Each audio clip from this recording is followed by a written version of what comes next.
Salut, ça va? Bonjour, je m'appelle Apou, bienvenue sur ma chaîne. On me demande souvent... Apou, tu sais faire des QR codes, toi? Ouais, mais tu veux faire quoi avec? Je sais pas, c'était juste pour savoir si t'en faisais. C'est tout. Ça va dépendre vraiment de ce que tu veux faire avec. Moi, je sais pas, je voulais voir avec toi. Non, mais en fait, je sais pas trop ce qu'on peut faire avec, comment ça marche. J'ai écrit quoi? Je vais te faire perdre ton temps. Bon, et si tu faisais une vidéo sur les QR codes? Quoi? C'est ce qu'on est en train de faire là? Bah on peut y aller, hein. C'est parti. Alors vous voyez tous ce que c'est un QR code. Au lieu de me répéter au sujet de ces petites images carrées qu'on scanne avec un smartphone, on y va pour une vidéo qui explique clairement ce qu'on peut faire et comment fonctionnent les QR codes.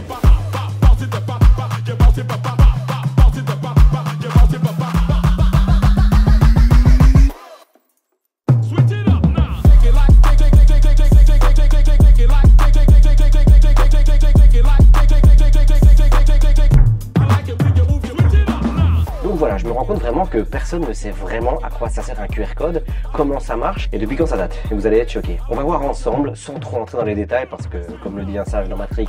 Eh oui, les gens sont comme ça, on ne cherche pas à savoir comment ça marche, tant que ça marche. Ça c'est sûr, que si ça marche, on se balance pas mal de savoir comment ça roule. Mais histoire de mourir moins con, on va faire un tour de comment un QR code ça fonctionne. Alors vous voyez tous ce que c'est un QR code, c'est une carte composée de carrés qui forment un genre de mosaïque. Oui, comme les images matricielles dans la vidéo qui date de 2017 sur le dessin vectoriel. Tiens l'autre frotte-balle là, frotte-manche, ouais. Cette mosaïque contient des informations et quand une machine lit cette mosaïque, elle décode les informations. En fait c'est comme un code barre, mais en mieux. Un code barre c'est toutes des lignes verticales de différentes largeurs qui permettent à un faisceau laser, par une lecture des barres noires et donc des barres blanches, par le contraste, de donner un code à la machine de lecture, et souvent cette machine c'est une caisse dans un magasin, et ça permet de dire à la caisse enregistreuse c'est un chausson aux pommes qui coûte 7,80 €. 7,80 € pour un chausson aux pommes? 7,80 € un chausson aux pommes? Tu vas pas de me faire carotte là? Le code barre ne peut pas contenir beaucoup d'informations.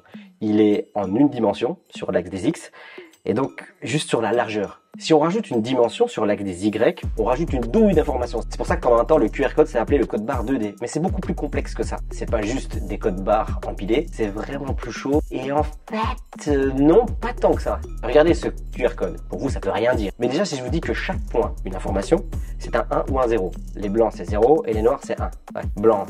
0, noir 1. C'est pas comme un piano ou une noire ou deux blancs. Frère, tu craques, tu deviens salace et en plus tu t'engages sur un sujet assez compliqué et tu t'égares. Ouais, t'as raison, c'est tout. Donc si je vous dis que chaque carré vaut une donnée binaire, 1 ou 0, avec un peu de logique, vous pourriez, en transformant cette suite de chiffres binaires en information lisible et arriver à un résultat. Sauf que le problème, c'est par où on commence. Le début, la fin de la lecture, c'est où? Bah justement, en fait, le QR code, il contient plein d'informations planquées un peu partout qui permettent d'orienter le lecteur. Le lecteur, c'est votre appareil photo avec le logiciel intégré. Déjà, on a 3 gros carrés. En haut à droite, en haut à gauche et en bas à gauche sont en fait des pilotes de positionnement. Ça permet de savoir dans quel sens est le QR code. Il y a des carrés spécifiques placés au centre. Ce sont des pilotes d'alignement qui permettent au lecteur de bien s'aligner, même si le QR code est un petit peu ondulé ou déformé. Il y a des lignes qui sont toujours les mêmes.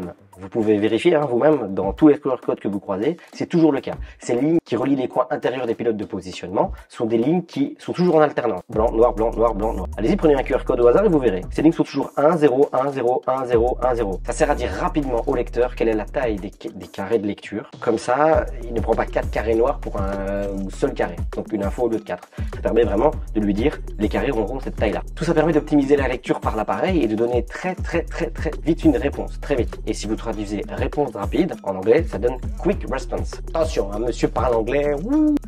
QR code. Mais oui, c'est lumineux. C'est lumineux!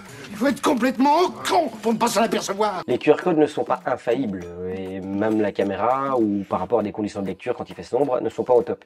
Il y a donc des informations spéciales dans le QR code qui sont destinées à donner la version du QR code, le format, ainsi que des zones destinées à la correction d'erreurs.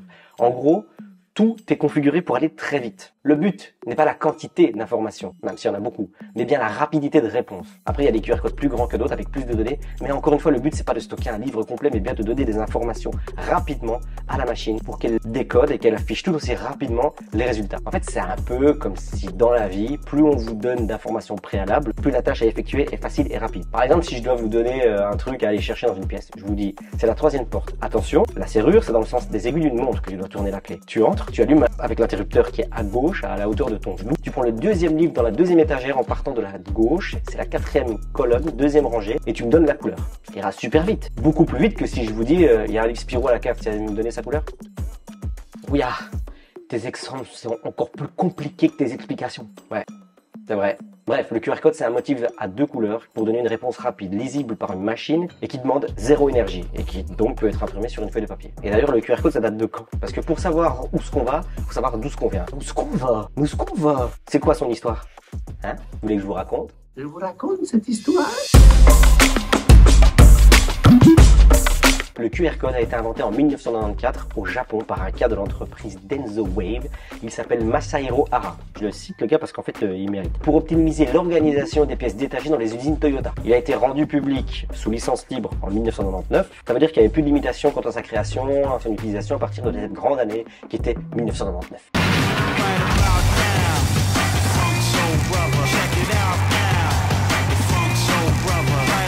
À partir de là, tout s'est enchaîné au Japon, ils ont commencé à l'utiliser de ouf. Bon, après là-bas, quand un truc sort, tout le monde l'utilise.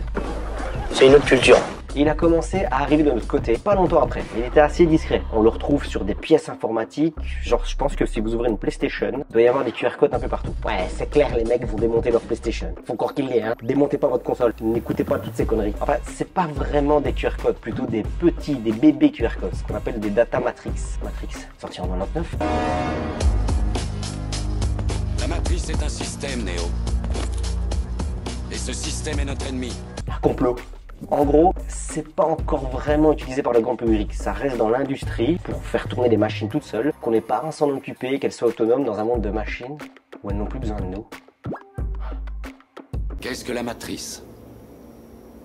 Le contrôle absolu. La matrice est la simulation d'un monde imaginaire, créé dans le seul but de nous maintenir sous contrôle, jusqu'à ce que nous soyons tous transformés en ceci. Complot. Non mais c'est vrai, c'est surtout pas utilisé par tout le monde car en fait on n'a pas le lecteur de QR code partout avec nous. En fait il faudrait genre un appareil photo dans notre poche qui nous suit partout et boum, iPhone.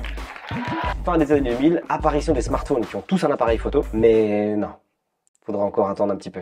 Car en fait, c'est une connerie, hein. Mais si les iPhones ou les Android ont tous un appareil photo, ils n'ont pas de fonction pour lire nativement un QR code. Nativement. Nativement? Qu'est-ce que ça peut dire? Je veux dire qu'en gros, il faudrait une application pour lire des QR codes.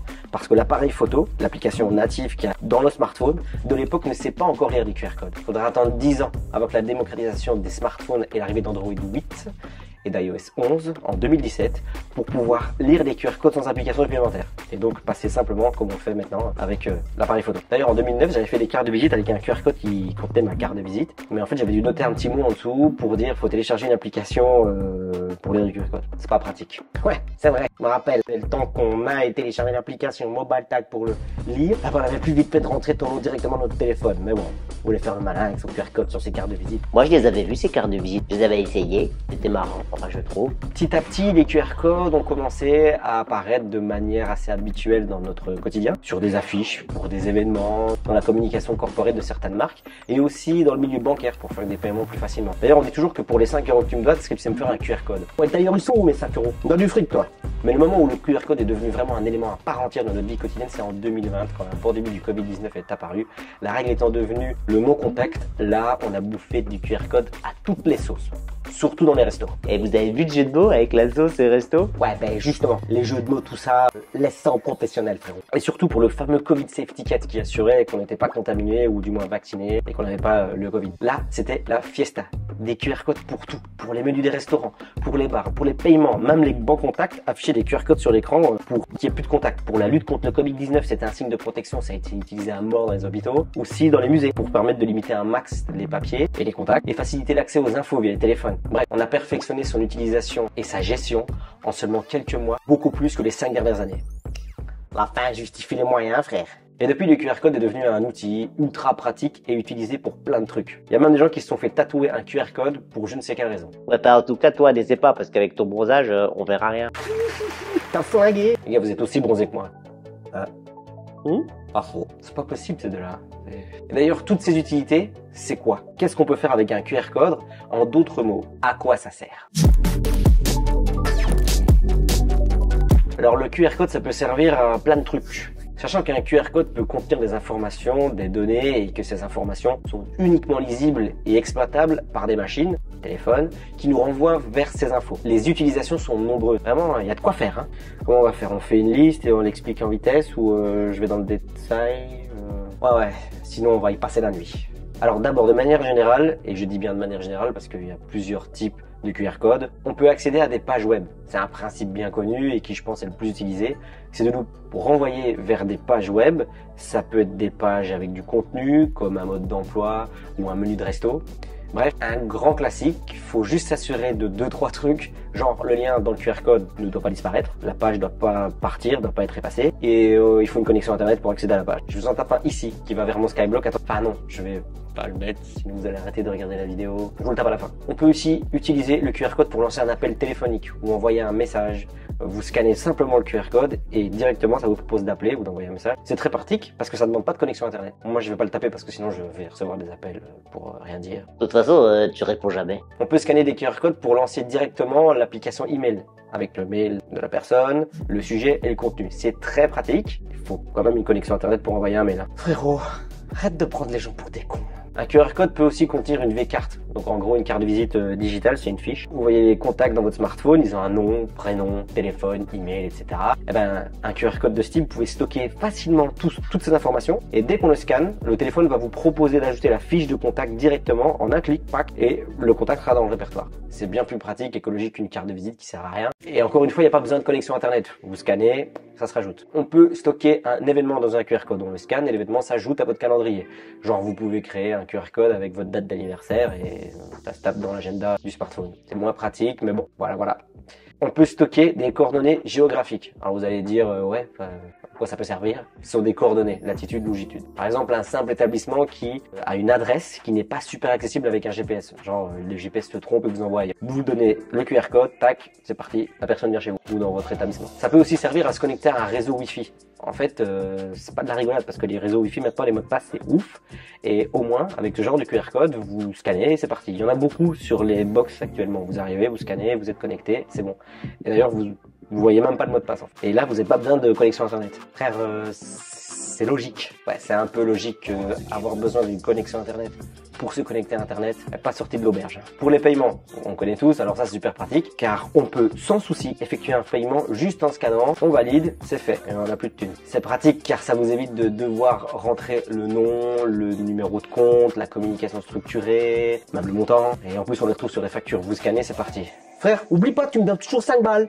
Ouais, ça va, je vais te les rendre tes 5 €. Mais fais-moi un QR code avec ton appli de banque. Pas du cash, plutôt. Il se fout de ma gueule, lui, ou quoi? Enfin, en fait, les paiements via QR code, c'est en partie une utilisation générale, mais c'est aussi une utilisation propriétaire. Oh, change pas de sujet.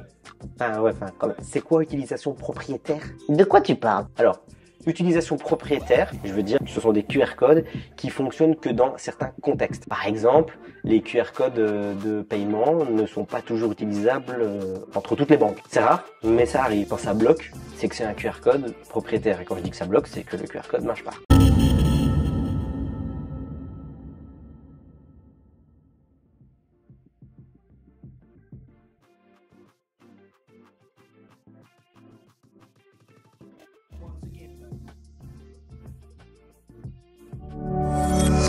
Un autre type de QR code propriétaire, c'est le QR code des réseaux sociaux. Si vous prenez le QR code d'Instagram, vous ne pourrez pas le lire n'importe comment, comme le QR code de Snapchat, où il y a votre visage là. Vous ne pourrez pas le lire avec un appareil photo classique. Ça ne marchera pas en fait. Les Covid Safety Kit, les gros QR codes là, bien malaises, en fait, c'est des QR codes propriétaires. Vous le lisez avec un appareil photo, ça ne marche pas. En fait, ils fonctionnent que avec l'application Covid Safety Kit. Il y en a toute une foulée de QR codes qui sont réservés à un cadre bien précis, mais voilà, vous avez compris, je vais pas faire la liste. Voilà les copains, vous en savez un petit peu plus de ce que c'est un QR code, comment ça marche, leur historique. J'espère que vous avez kiffé apprendre tout ça. Je suis conscient, c'est pas le sujet le plus intéressant du monde, mais bon, plus on en sait, plus on peut se la péter en société. Comme je le disais au début, c'est un outil à utiliser si vous avez un établissement, comme un resto. Moi, je le propose toujours aux clients pour toutes sortes d'utilisations, car ça améliore l'expérience client, ça facilite la vie de tout le monde, et en plus, ça déclenche une certaine curiosité. On voit le QR code, on a plus envie de le scanner que juste un numéro, il faut appeler, etc. Je vous mets 2 liens dans la description de 2 applications que j'utilise tous les jours pour créer des QR codes. Il y a Unitag et QR Code Generator. Vous allez voir, c'est gratuit. Vous allez dessus, vous choisissez le type de QR code, vous rentrez vos données, vous téléchargez l'image et vous pouvez l'utiliser. C'est tout. C'est aussi simple que ça.